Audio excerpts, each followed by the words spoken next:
Hi guys, welcome to another episode of the BCB Lockdown Diaries. We're joined again by Rachel Ball. Rachel, it's been an incredible year really for yourself now.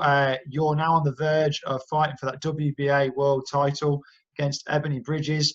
First of all, how are you? And talk us through what must have been a real sort of whirlwind for the last few weeks. Yeah, I'm all good. I'm all good. Yeah, it's been crazy. It's been crazy considering it's been a year where essentially like nothing has happened really in the world. Like my life's just been crazy. So it's amazing really to have such a massive opportunity so quickly. I wasn't. I wanted to fight again this year, absolutely, but I wasn't sure whether I would to get the chance because obviously there's a lot of other fighters that are in demand and want to get out there this year as well. So, yeah, really, really happy, really, really pleased. Massive opportunity. Now, when we last saw you, obviously in the ring, you were in with Shannon Courtney, a fight which really captured sort of the public's attention. Obviously, the big swing in the bookmakers, a lot of people favouring yourself. You went out and got the win. Following on from that, obviously, what were you expecting next? Were you hoping to get out so soon? What had Eddie promised you? And did you think a world title was a real possibility?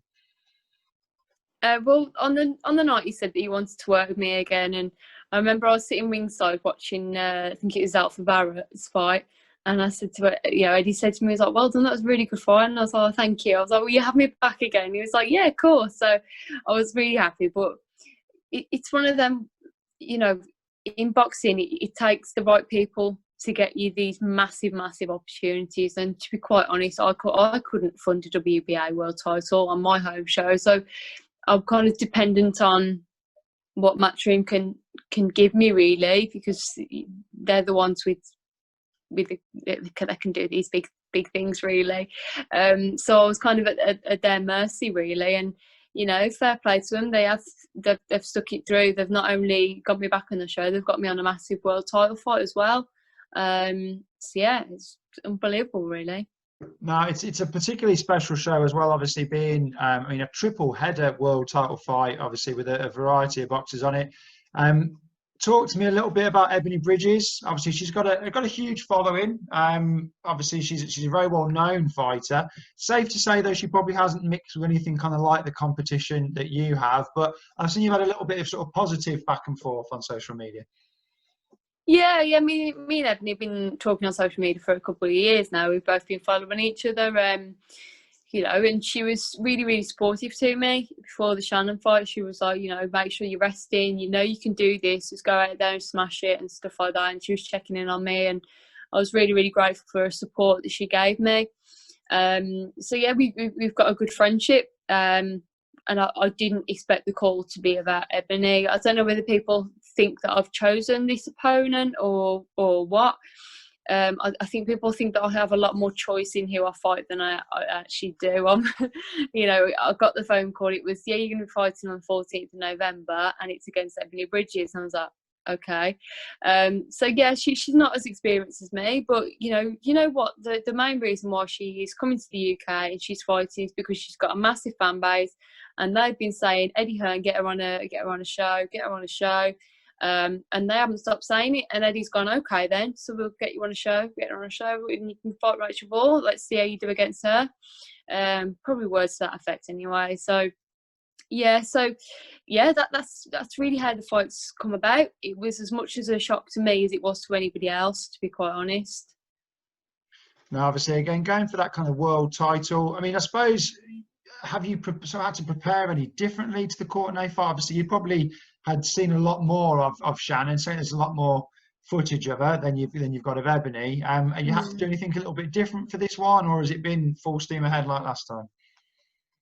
It's full steam ahead, but to be honest, with the Shannon fight, I think we only had the gyms open about 3 weeks before. So in terms of like strength and conditioning, it was kind of what I had in my garage kind of thing and what I could do. So especially coming out of the last fight, I was like, right, what do I need to do? Right, I'll do my strength and conditioning. I'd be doing that twice a week, and I'm looking in the best shape I have, and it's just gave me a massive kick up the bum. My fitness has gone up, twofold. Even Errol saying, you're as fit as you can be, we haven't got to worry about your fitness, and we're just tidying up the techniques and getting sharp. So I've always put 100% into my training, but it's just gave me even more of an incentive. And we want to make as always, we want to make a statement, and I want to go to stoppage really. That would be lovely before Christmas. And obviously, you came very close to a stoppage in the Shannon Courtney fight. Obviously, fighters are always their own worst critics. Is there anything from that fight that you've kind of taken and thought that you need to improve on, or you'll want to change, or was it just literally yourself and your coach looking at it as just a very, very positive experience for you?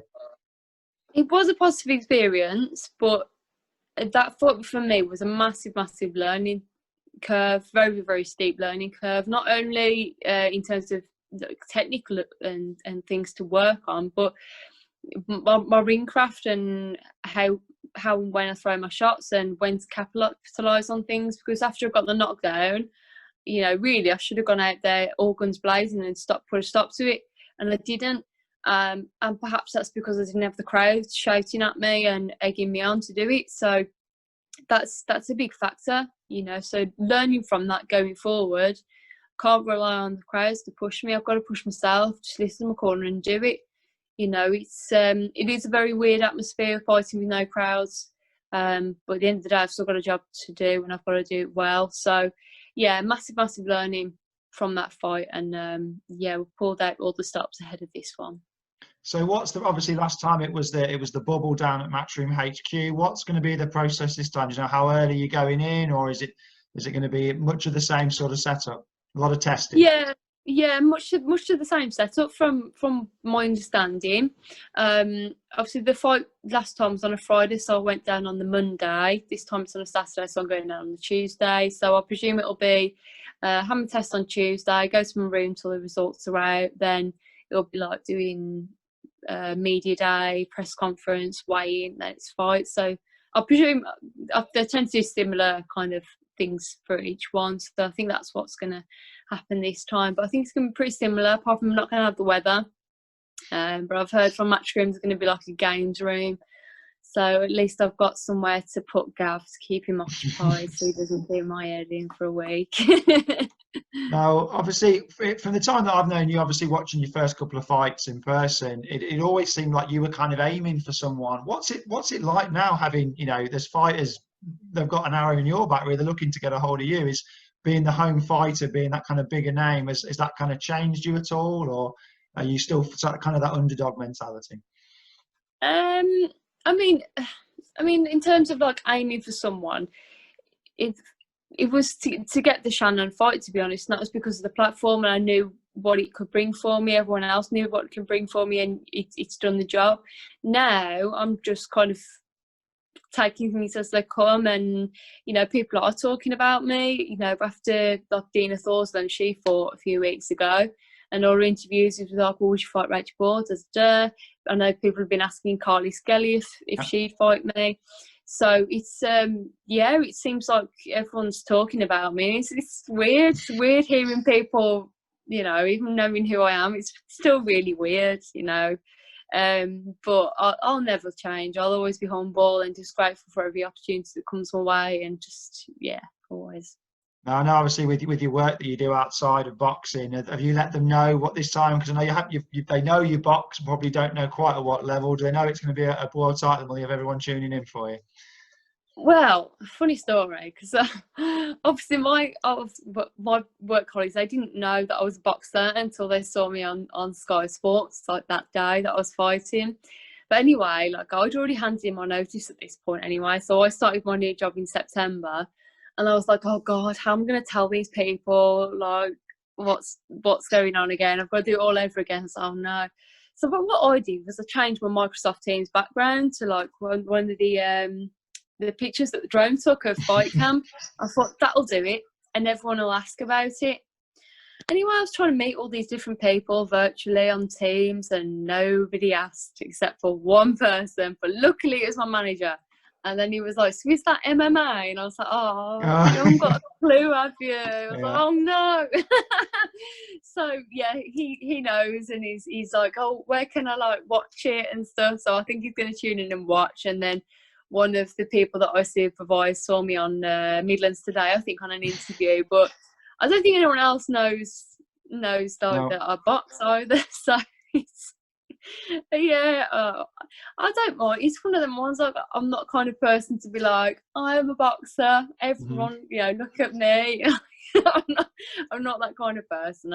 I don't want people to treat me differently because of the things I've achieved or the things that I do, really. So I'm quite happy just being Rachel. Now, obviously, you mentioned earlier about Errol and obviously the whole sort of BCB stable behind you. I think I'm right in thinking that if you were to win, you would be BCB's first world champion.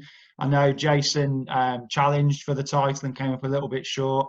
Yeah. But that would be a massive thing for the company. Obviously, I'm sure all those guys will be right behind you. Yeah, they're all, yeah. I try not to let the pressure get to me. I'm like, right, you've just got to fight and just got to do the job. But I know at the back of my mind, like, how much it would mean to them, and to get that win for all of the BCB, like, would mean so much to me. It was quite funny because we were at the gym the other night, and Paul man was saying what he was going to. He's like, right, so when you win, Rachel, we're going to have a Zoom call, we're going to celebrate. And he's like, then I'm going to go to Heavenly Desserts, I'm going to have a waffle and 6 scoops of vanilla ice cream. Great plans. Now, my coach Gavin's response to when you win, Rachel, was very different. It involved a lot of alcohol. Yes. And the way that he explained it, I can't say on an interview. But yeah, so, everyone's got their very, very different plans of how they're going to celebrate anyway. Well, let's hope they're able to. And obviously, I hope you have a really good fight. Again, it's a huge platform for yourself, and an opportunity that I'm sure you'll grasp with both hands. 100%. Got to do it for everyone. Absolutely. Good luck, Rachel. And Rachel will be fighting live on Sky Sports for that WBA world title. It's coming up soon now, only a couple of weeks till fight night. And we're bringing it home. Absolutely. Thank you, Rachel. Thanks for joining us. No worries. Bye. Yes, bye. Bye.